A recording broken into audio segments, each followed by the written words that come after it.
Assalamualaikum warahmatullahi wabarakatuh, teman-teman, dimanapun Anda berada. Bertemu kembali di mata kuliah pendidikan kewarganegaraan. Pada saat ini, saya akan mempresentasikan atau akan menjelaskan materi berkaitan dengan demokrasi lanjutan atau dinamika demokrasi di Indonesia. Kita tahu bersama bahwa demokrasi ini lebih banyak yang kita tahu adalah dari rakyat untuk rakyat.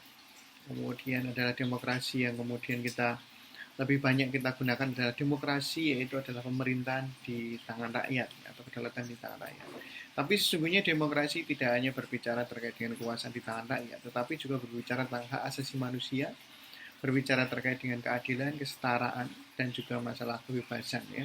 Ini yang kemudian terjadi ketika berbicara tentang demokrasi. Pada materi kali ini, saya akan menjelaskan singkat terkait dengan materi yaitu demokrasi atau dinamika demokrasi di Indonesia.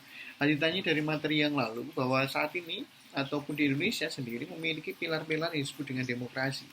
Pilar-pilar demokrasi di negara Indonesia itu terdapat 10 pilar ya. Mulai dari demokrasi berdasarkan pada ketuhanan yang Maha Esa, kemudian demokrasi dengan kecerdasan. Kecerdasan di sini adalah kecerdasan secara intelektual masyarakat. Kemudian demokrasi yang berkedaulatan rakyat, bahwa kedaulatan ada di tangan rakyat. Kemudian demokrasi rule of law, bahwa di situ ada supremasi hukum, bahwa hukum ini adalah paling tinggi dibandingkan dengan yang lain, artinya bahwa tidak ada kekuasaan yang lebih tinggi dibandingkan dengan hukum. Selanjutnya ada pembagian kekuasaan. Pembagian kekuasaan di dalam demokrasi itu sangat mutlak untuk adanya check and balance ya, atau adanya keseimbangan dan juga saling mengawasi. Kalau di dalam konteks ini, pembagian kekuasaan itu ada dua kategori, yaitu kategori secara vertikal dan secara horizontal. Secara vertikal itu adalah pembagian dari pusat ke daerah. Kalau secara horizontal ini adalah pembagian yang secara sejajar. Ya. Pemerintah pusat apa saja ya? Pemerintah ada presiden, kemudian ada MPR, DPR, kemudian ada KY, MK, dan juga MA. Ini adalah setingkat dari pemerintahan pusat. Kemudian demokrasi juga berhubungan dengan hak asasi manusia, bahwa hak asasi manusia ini menjadi rohnya dalam sebuah demokrasi. Karena di dalamnya terdapat sebuah kebebasan dan juga penghargaan atas harkat martabat seseorang.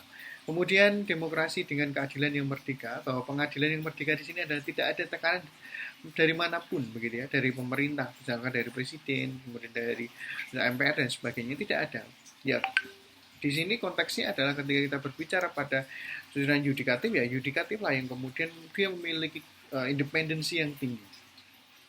Kemudian demokrasi dengan otonomi daerah.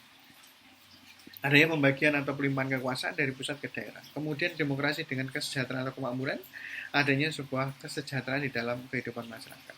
Yang terakhir ada demokrasi dengan keadilan sosial sesuai dengan sila Pancasila kelima, di mana ada kesetaraan, kesejajaran, kesejahteraan, dan itu menimbulkan sebuah keadilan di dalam kehidupan masyarakat di negara Indonesia. Kemudian ketika kita berbicara pada demokrasi, begitu ya, demokrasi di negara Indonesia memang mengalami beberapa dinamika. Kalau kita lihat di dalam demokrasi di negara Indonesia ini dibagi dari beberapa era ya. Pada masa awal pra-kemerdekaan, ya, pra-kemerdekaan itu adalah setelah kemerdekaan. Ya. Nah, setelah kemerdekaan, itu terjadi, yaitu adanya sebuah dinamika, di sana adanya demokrasi. Gitu ya. Yang pertama setelah Indonesia merdeka, presidennya adalah yang berkuasa adalah Soekarno. Ya. Soekarno sudah membagikan kekuasaan, yaitu ada di situ pembantu, yaitu adalah KNIP. Gitu ya. Kemudian pada saat itu, pada masa Presiden Soekarno juga ada terkait dengan pemilu di tahun 1955, gitu ya, yang paling demokratis yang terjadi. Kemudian ada partai politik yang saat itu berkembang juga.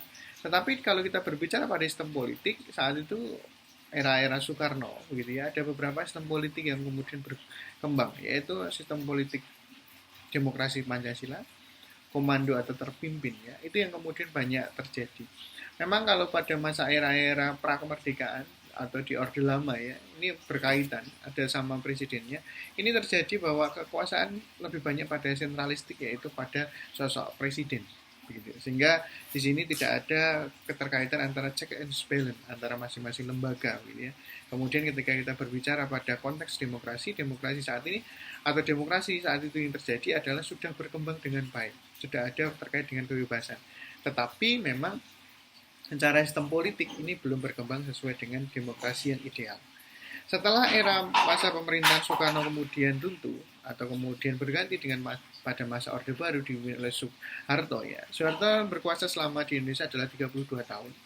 Pada masa ini, pada masa itu begitu ya, pada presiden dipilih langsung. Dipilih langsungnya adalah melalui MPR. MPR di sini dikatakan pada masa Orde Baru itu adalah sebagai lembaga tertinggi, artinya dia menentukan memilih presiden dan wakil presiden. Di samping itu melantik juga presiden, gitu ya. Nah, pada masa itu ada pemilu, memang ada partai politik ada, tetapi kecenderungannya pada saat itu adalah lebih banyak dimenangkan oleh Golkar. Golkar itu dibantu dengan TNI dan juga ASN, gitu ya, pada masa pemerintahan saat itu.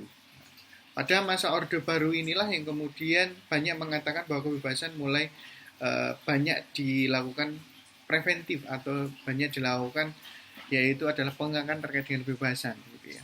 Nah, ini yang kemudian banyak terjadi. Dan indikator demokrasi yang lain adalah periodisasi untuk pergantian pemimpin adalah sangat rendah karena saat itu penguasaan Presiden Soeharto itu berkuasa selama 30 tahun dan tidak ada pergantian secara teratur, tidak seperti masa setelah reformasi. Ketika kita bercerita reformasi begitu ya, itu setelah Orde Baru runtuh di tahun 98 kemudian masuk ke reformasi. Reformasi ini muncul di mana kemudian ada kelompok atau masyarakat mahasiswa, kemudian elit politik yang kemudian ingin adanya sebuah reformasi kembali kepada demokrasi yang kemudian diciptakan oleh bangsa Indonesia, yaitu berdasarkan Pancasila dan juga Undang-Undang Dasar 1945.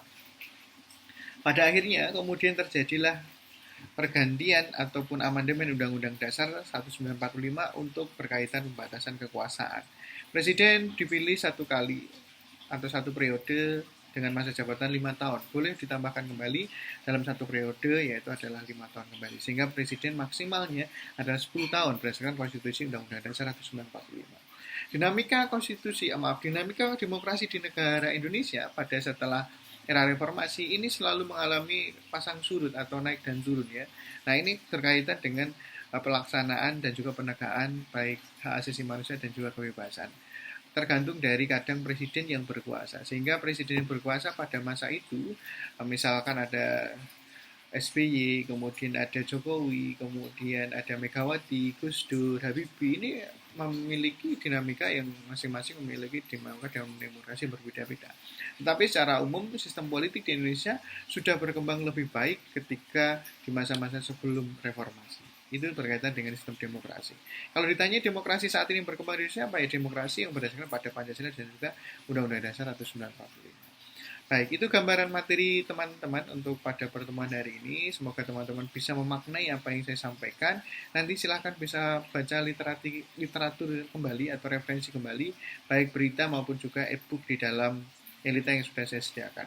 Itu saja teman-teman untuk sebagai penjelasan dari materi pertemuan kali ini. Kita cukupkan. Terima kasih. Assalamualaikum warahmatullahi wabarakatuh.